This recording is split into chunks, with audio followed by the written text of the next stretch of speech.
আসসালামু আলাইকুম। সংবাদে আপনাদের সবাইকে স্বাগত জানাচ্ছি। আমি ফিরোজ তোহা। শুরুতেই সংবাদ শিরোনাম।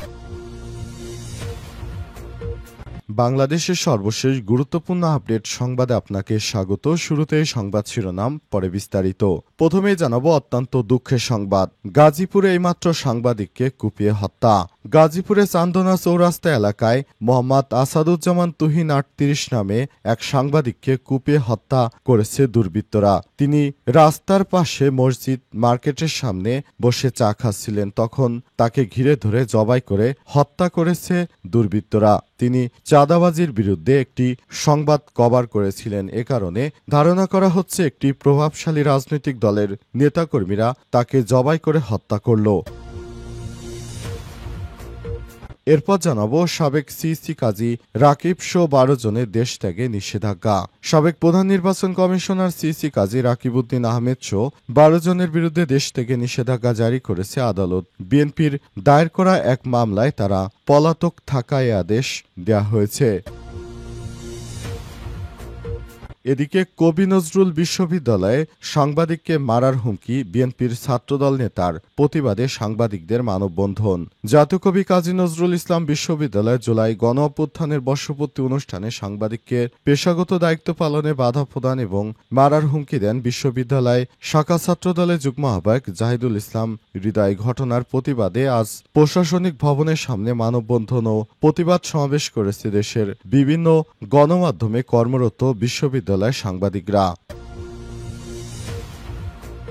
এদিকে আইজিপির সঙ্গে জাতিসংঘের বাংলাদেশ বিষয়ক নিরাপত্তা উপদেষ্টা সাক্ষাৎ। পুলিশের মহাপরিদর্শক আইজিপি বাহারুল আলমের সঙ্গে জাতিসংঘের বাংলাদেশ বিষয়ক নিরাপত্তা উপদেষ্টা মিস টেজবি বেসনান সৌজন্য সাক্ষাৎ করেছেন। আজ পুলিশ হেডকোয়ার্টার্সে সাক্ষাৎ অনুষ্ঠিত হয়। এবং সর্বশেষ জানাবো ইরানে এবার পরমাণু বিজ্ঞানীর ফাঁসি কার্যকর। ইসরায়েলের হয়ে গুপ্তচর বৃত্তির অভিযোগে এক ব্যক্তির মৃত্যুদণ্ড কার্যকর করা হয়েছে। সম্প্রতি ইরানে এই ধরনের ঘটনা খুবই সাদামাটা। জানা যাচ্ছে ওই বিজ্ঞানীর অবদান আছে অনেক, তবে তিনি শেষ পর্যন্ত ইহুদিবাদী ইসরায়েলের হয়ে গুপ্তচর বৃত্তি করছিলেন। এই অভিযোগে তাকে ফাঁসিতে ঝুলিয়ে হত্যাকাণ্ড নিশ্চিত করা হয়েছে। প্রিয় দর্শক, এতক্ষণ শুনছিলেন সংবাদ শিরোনাম, এবারে বিস্তারিত। তবে তার আগে বন্ধুরা অনুরোধ থাকবে সংবাদটিতে একটি লাইক দিন। এই চ্যানেলে আপনি নতুন হয়ে থাকলে আমাদের সংবাদটি দেখতে দেখতে চ্যানেলটি সাবস্ক্রাইব করে রাখুন। কমেন্ট করে বন্ধুরা আপনার মূল্যবান মতামত জানিয়ে দিন আপনি বিশ্বের কোন দেশ থেকে বা বাংলাদেশের কোন স্থান থেকে আমাদের সংবাদটি দেখছেন এবং শুনছেন। আর বন্ধুরা, এই সংবাদটি আপনার সোশ্যাল মিডিয়া ফেসবুকে শেয়ার করে বন্ধুদেরও দেখার সুযোগ করে দিন। এবারে বিস্তারিত। গাজীপুরে সাংবাদিককে কুপিয়ে জবাই করে হত্যা।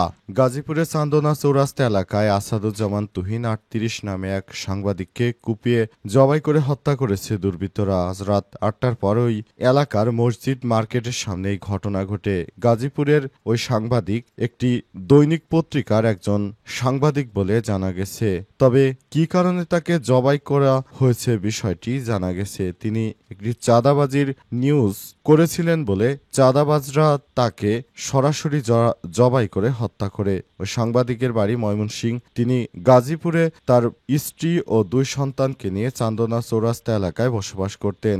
গাজীপুর চান্দনা চৌরাস্তা এলাকায় মোহাম্মদ আসাদুজ্জামান তুহিন ৩৮ নামে ওই সাংবাদিককে কুপিয়ে হত্যা করেছে দুর্বৃত্তরা। নিহত তুহিন দৈনিক প্রতিদিন কাগজ পত্রিকার গাজীপুর প্রতিনিধি ছিলেন। তার বাড়ি ময়মনসিংহ ফুলবাড়িয়া উপজেলার ভাটিপাড়া গ্রামে। তিনি স্ত্রী ও ২ সন্তানকে নিয়ে গাজীপুর চান্দনা চৌরাস্তা এলাকায় বসবাস করেন। পুলিশ ও প্রত্যক্ষদর্শীরা জানান, রাতে তুহিন মসজিদ মার্কেটের সামনে একটি চায়ের দোকানে বসেছিলেন। এই সময় কয়েকজন সন্ত্রাসী তাকে ঘিরে ধরে ধারালো অস্ত্র দিয়ে কোপাতে থাকে। পরে হামলাকারীরা উপস্থিত লোকজনের সামনেই তাকে কুপিয়ে রেখে পালিয়ে যায়। তুহিনের সহকর্মীরা জানান, হত্যাকাণ্ডের কয়েক ঘন্টা আগে তিনি চান্দনা চৌরাস্তার ফুটপাত দখল ও চাঁদাবাজি নিয়ে কি ফেসবুকে লাইভ করেছেন। এরপর সন্ধ্যায় নিজের ফেসবুক অ্যাকাউন্টে আরও একটি ভিডিও পোস্ট করেন। সেখানে রাস্তার অব্যবস্থাপনা বিষয়ে মন্তব্য করেছেন। বাসন থানার ভারপ্রাপ্ত কর্মকর্তা ওসি শাহিন খান জানান, খবর পেয়ে পুলিশ ঘটনাস্থল থেকে মরদেহ উদ্ধার করে শহীদ তাজউদ্দিন আহমেদ মেডিকেল কলেজ হাসপাতালের মর্গে পাঠিয়েছে। হত্যাকাণ্ডের বিষয়টি গুরুত্ব সহকারে খতিয়ে দেখা হচ্ছে। সাবেক সিসি কাজী রাকিব সহ 12 জনের দেশ থেকে নিষেধাজ্ঞা।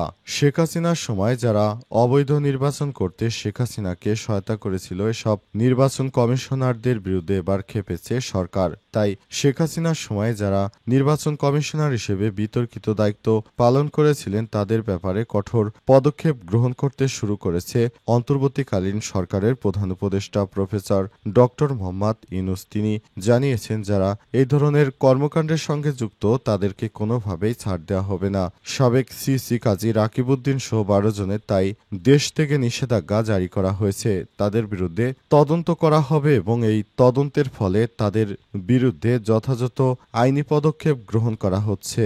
ভবিষ্যতে যেন এই ধরনের কোনো ঘটনা না ঘটে সেটি কোনোভাবেই গ্রহণযোগ্য নয়। তাই আগে থাকতেই সরকারের পক্ষ থেকে এই ধরনের পদক্ষেপ গ্রহণ করা হচ্ছে, যাতে ভবিষ্যতে নির্বাচনের সময় এদেশে কেউ অরাজক পরিস্থিতি তৈরি করতে না পারে। অন্তর্বর্তীকালীন সরকারের প্রধান উপদেষ্টা প্রফেসর ডক্টর মোহাম্মদ ইউনূসের নির্দেশে সব দুষ্কৃতকারীদের খুব দ্রুত সময়ের মধ্যে আইনের আওতায় নিয়ে আসা হচ্ছে। তাদেরকে ধরে ধরে জিজ্ঞাসাবাদ করা হচ্ছে, যাতে করে আর ভবিষ্যতে তারা এরূপ কোনো বিতর্কিত নির্বাচন অনুষ্ঠিত করতে না পারে, যাতে করে এই নির্বাচন কমিশন সঠিকভাবে নির্বাচন পরিচালনা করতে পারে। এজন্য অন্তর্বর্তীকালীন সরকারের প্রধান উপদেষ্টা প্রফেসর ডক্টর মোহাম্মদ ইউনূসের পক্ষ থেকে ব্যাপক ব্যবস্থা গ্রহণ করা হচ্ছে। কবি নজরুল বিশ্ববিদ্যালয়ে সাংবাদিককে মারার হুমকি, ছাত্রদল নেতার প্রতিবাদে সাংবাদিকদের মানববন্ধন। জাতীয় কবি কাজী নজরুল ইসলাম বিশ্ববিদ্যালয় জুলাই গণ অভ্যুত্থানের বর্ষপূর্তি অনুষ্ঠানে সাংবাদিকদের পেশাগত দায়িত্ব পালনে বাধা প্রদান এবং মারার হুমকি দেন বিশ্ববিদ্যালয় শাখা ছাত্রদলের যুগ্ম আহ্বায়ক জাহিদুল ইসলাম হৃদয়। এই ঘটনার প্রতিবাদে বৃহস্পতিবার প্রশাসনিক ভবনের সামনে মানববন্ধন ও প্রতিবাদ সমাবেশ করছে দেশের বিভিন্ন গণমাধ্যমে কর্মরত বিশ্ববিদ্যালয়ের সাংবাদিকরা। গত 5 আগস্ট অনুষ্ঠানে উপাচার্য ট্রেজারার রেজিস্ট্রার ডিনদের সামনে সাংবাদিককে মারার হুমকি দেয় প্রশাসন। ছাত্রদলের কেন্দ্রীয় নির্বাহী সংসদ এবং বিশ্ববিদ্যালয় শাখা ছাত্রদল কোনো পদক্ষেপ না নেয় সাংবাদিকরা তীব্র নিন্দা জানিয়েছে। পাশাপাশি একাধিকবার ফেল করে ছাত্রত্ব হারানো এই ছাত্রদল নেতা রাজনৈতিক পরিচয় ব্যবহার করে বিশেষ বিবেচনায় কিভাবে পুনরায় ভর্তি হয়েছে সেটি নিয়েও প্রশ্ন তোলেন সাংবাদিকরা।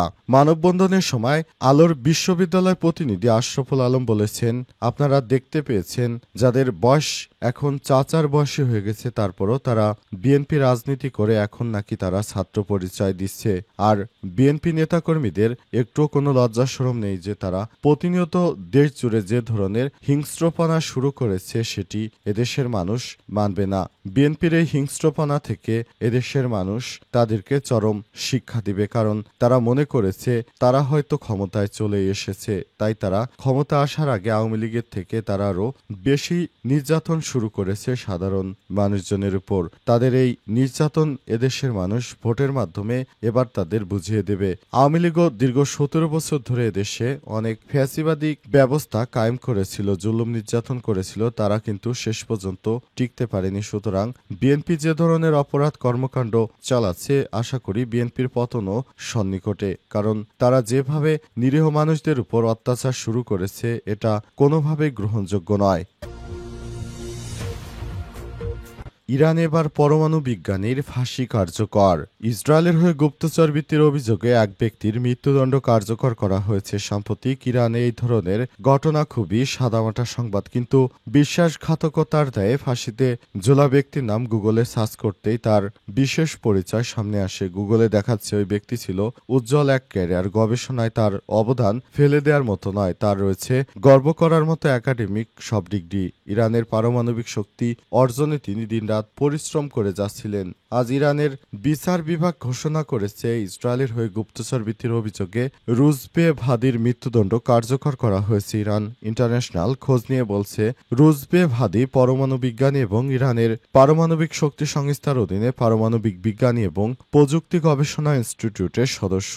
তার গুগল স্কলার প্রোফাইল অনুসন্ধান অনুসারে রিঅ্যাক্টর ইঞ্জিনিয়ারিংয়ে ডক্টরেট ডিগ্রিধারী ভাদি 2011 সালে ইরানের সিনিয়র পারমাণবিক বিশেষজ্ঞদের সঙ্গে একটি গবেষণাপত্রের সঙ্গে সহলেখক ছিলেন তিনি। ইসরায়েলের সঙ্গে জুনের সংঘাতের সময় তার সাবেক সেই সহকর্মীরা নিহত হন। আমির কবির বিশ্ববিদ্যালয়ের টেলিগ্রাম চ্যানেলে বলা হয়েছে, ভাদি বিশ্ববিদ্যালয়ের ডক্টরেট স্নাতক ছিলেন তিনি। 12 দিনের যুদ্ধের সময় নিহত দুই বিশিষ্ট পারমাণবিক বিশেষজ্ঞ আব্দুল হামিদ মিনুচেহর এবং আহমেদ জোলফিকারির সঙ্গে একটি গবেষণাপত্র লেখক ছিলেন। তবে তিনি গোপনে ইহুদিবাদী ইসরায়েলের সঙ্গে যুক্ত থাকার কারণে ইরান তার ফাঁসি কার্যকর করেছে।